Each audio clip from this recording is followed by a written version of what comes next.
भी नहीं रहा हमारे पास में। फिर जम्मू आए, सरकारी कैंप्स लगे, वहां पर मैं खुद लाइन में रहा हूँ, राशन की लाइन में, कंबल की लाइन में, और बहुत प्रॉब्लम्स फेस करके हमारा समाज, मुझे लगता है 30-32 साल बाद हमारा समाज उठा है। तो ऑलमोस्ट 30-32 साल के बाद हमारा समाज दोस्तों अपने पैर पे खड़ा हुआ है। ना हमारे पास कोई पॉलिटिकल शक्ति है, ना हमारा कोई एमपी है, ना हमारा कोई एमएलए है, ना हमारा कोई पार्षद है, लेकिन फिर भी दोस्तों देश की सारी सुविधाएं, ऑलमोस्ट सारी सुविधाएं हमें मिलती है। एक कश्मीर को छोड़कर, कश्मीर अब हम नहीं गए अभी तक, उस पर भारत सरकार काम कर रही है, लेकिन फिर भी ह्यूमैनिटेरियन हिसाब से सारी सुविधाएं हमें मिलती है।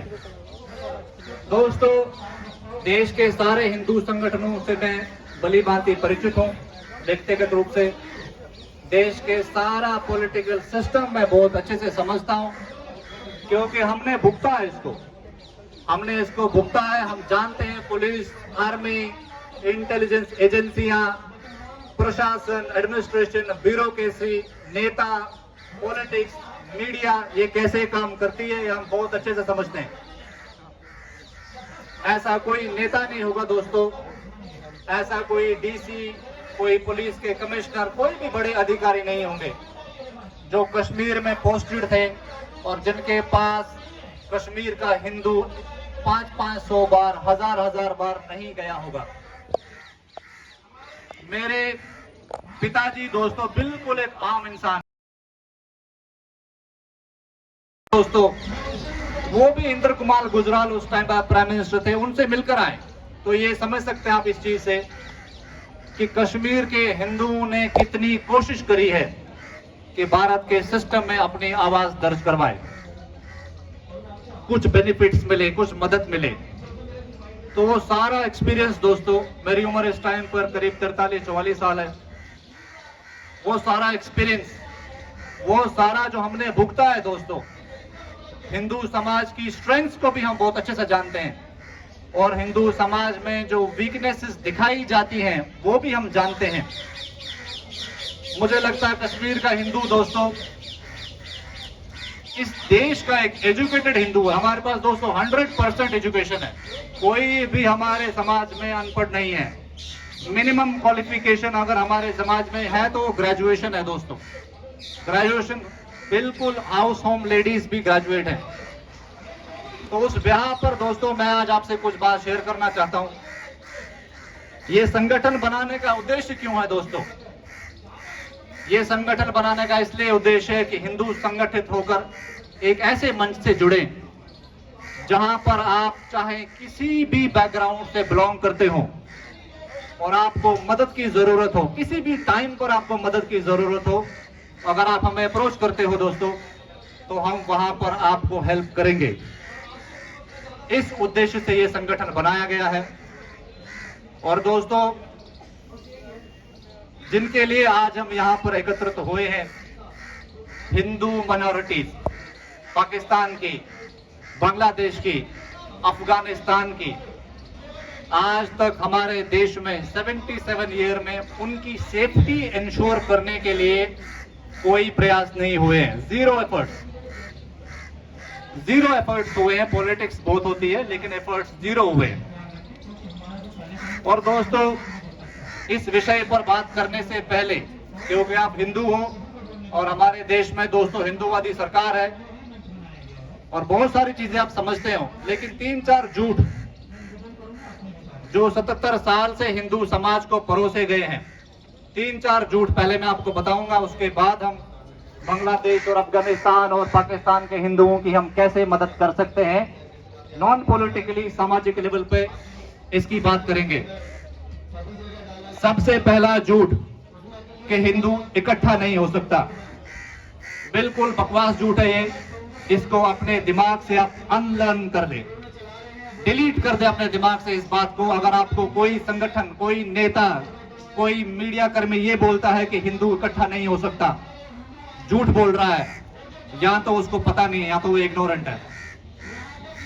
दोस्तों 120 करोड़ हिंदू हमारे देश में, 120 करोड़ से अगर आप पूछेंगे कि क्या आप संगठित होना चाहते हो, और मैं आपको एक चीज और बता दूं, हिंदुओं का मतलब दोस्तों, हिंदू सम्मान फाउंडेशन में सिख, जैन, बुद्धिस्ट और सारे हिंदू है। हम हिंदुओं में जात पात नहीं मानते।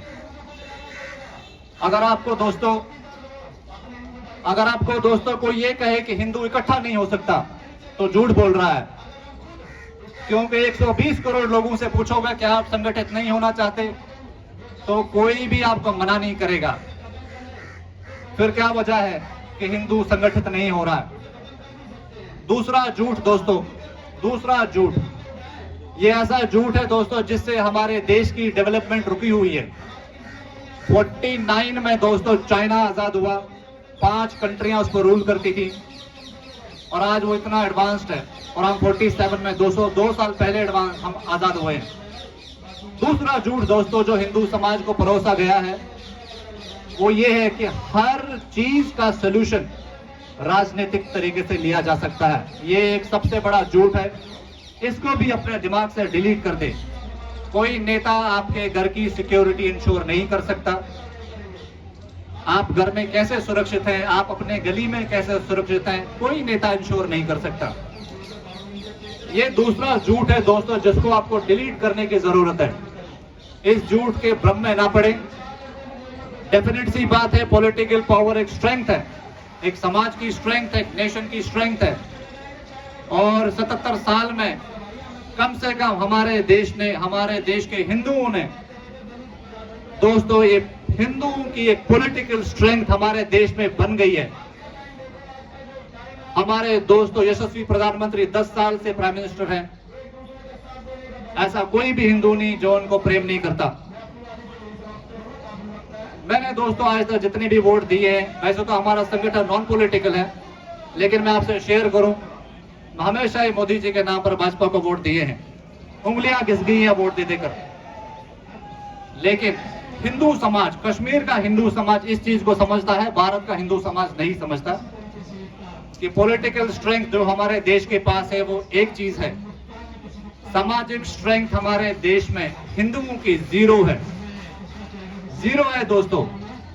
और इसके जिम्मेदार जो हिंदुओं के जो अभी जो ऑर्गेनाइजेशंस हैं, शायद उनको भी कह सकते हैं, या वो इग्नोरेंट है ये भी कह सकते हैं। दोस्तों सामाजिक स्ट्रेंथ क्या होती है? सामाजिक स्ट्रेंथ दोस्तों अगर आप समझेंगे तो आपको समझ में आ जाएगा कि बांग्लादेश के हिंदुओं की कैसे मदद कर सकते हैं, अफगानिस्तान के हिंदुओं की कैसे मदद कर सकते हैं, पाकिस्तान का हिंदू पाकिस्तान में सिक्योर हो जाए वो कैसे मदद कर सकते हैं। इसके लिए आपको सामाजिक स्ट्रेंथ समझने की जरूरत है, जो आज तक दोस्तों, आज तक हिंदू समाज को नहीं सिखाई गई।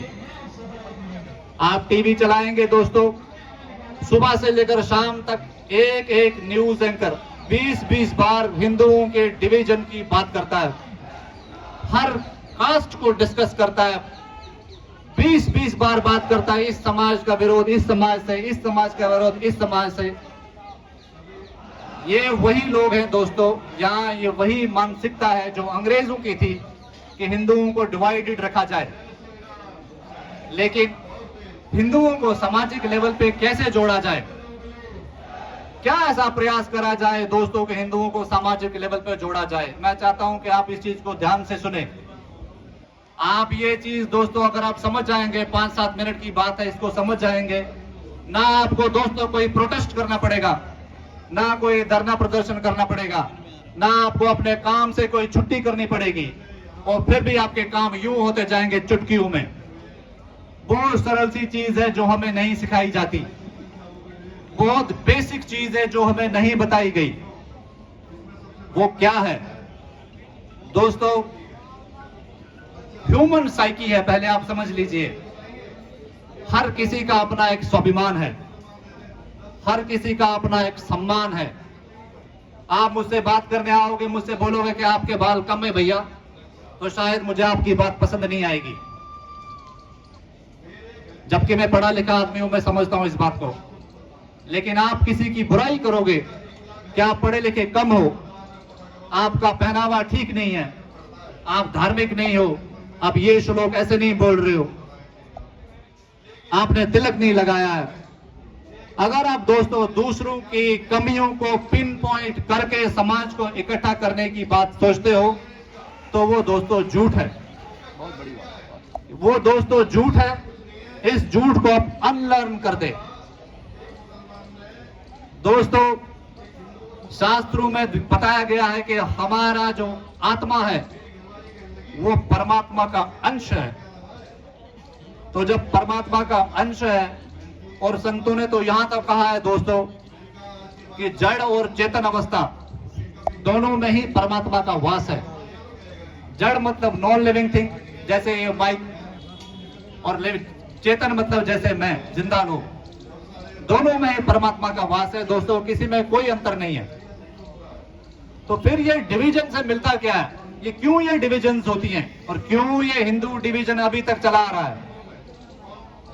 दोस्तों अगर हम इस चीज को समझ जाएंगे तो बांग्लादेश के हिंदुओं के लिए आपको कोई प्रोटेस्ट करने की जरूरत नहीं है, घर बैठे काम हो जाएंगे, घर बैठे काम हो जाएंगे दोस्तों। जैसे कश्मीरी हिंदू समाज का आपने बहुत कम प्रोटेस्ट देखे होंगे, लेकिन ऑलमोस्ट सारी सरकार की सुविधाएं हमें मिलती हैं। इसके लिए हम सरकार का धन्यवाद भी करते हैं। बहुत सारे स्टेट्स ने, बहुत सारे हिंदू संगठनों ने हमारी मदद करी है। लेकिन कैसे, एक युक्ति समझाता हूं दोस्तों। मैं समझता हूं कि अगर इस युक्ति को समझ जाओगे और अपने बच्चों को, आस पड़ोसियों को समझा दोगे तो हम पाकिस्तान और बांग्लादेश और अफगानिस्तान के हिंदुओं का हम 1 मिनट में उनका सोल्यूशन कर सकते हैं, थोड़े ही समय में। दोस्तों एक चीज अपने दिमाग में ठान ले कि हर जरूरतमंद हिंदुओं की मदद करनी है, हर जरूरतमंद हिंदू की मदद करनी है दोस्तों। एक चीज दिमाग में इस चीज को ठान ले। मदद कैसे, क्या मदद करें। कोई गरीब परिवार है, जैसे दोस्तों हमारा संगठन पाकिस्तान से आए हुए हिंदुओं के लिए काम करता है, बांग्लादेश अफगानिस्तान से जो प्रताड़ित हिंदू आते हैं उनके लिए काम करता है। तो क्या मदद करें दोस्तों। जो ये परिवार पाकिस्तान से इंडिया आते हैं, 2 जोड़ी कपड़ों में आते हैं, 2 जोड़ी कपड़ों में आते हैं दोस्तों, और 2 जोड़ी कपड़ों के सिवा इनके पास कुछ भी नहीं होता दोस्तों। हम लोग कोशिश करते हैं, इनकी वीडियोस बनाते हैं, कोशिश करते हैं कि जितनी हो सके उनकी हेल्प प्रोवाइड करें। हेल्प कैसे दोस्तों, जिसको घर का सामान चाहिए उसका घर का सामान दे, जिसको काम धंधे में मदद चाहिए उसको रोजगार खोल कर दे, जिसके लिए झुग्गी या घर की व्यवस्था हो उसके लिए घर की व्यवस्था करके दे, जिसके लिए कोई राशन की सुविधा करनी हो राशन की सुविधा करके दे, बच्चों की एजुकेशन करनी हो बच्चों की एजुकेशन में हेल्प करके दे।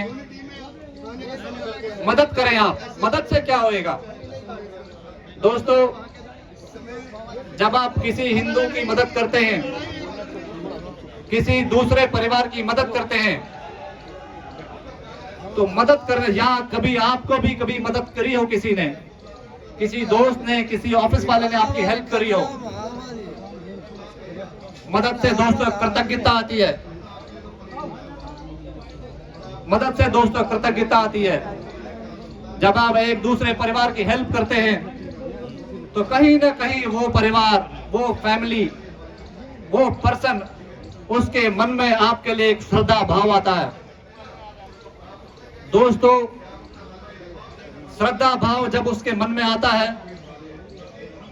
तो स्वतः ही दोस्तों वो परिवार, वो व्यक्ति जिसकी आप मदद करते हैं, उसके मन में आपके लिए आदर भाव, सम्मान, जो ब्रदरहुड कहते हैं दोस्तों, ब्रदरहुड, वो ब्रदरहुड की भावना जगती है जब आप किसी जरूरतमंद की हेल्प करते हैं।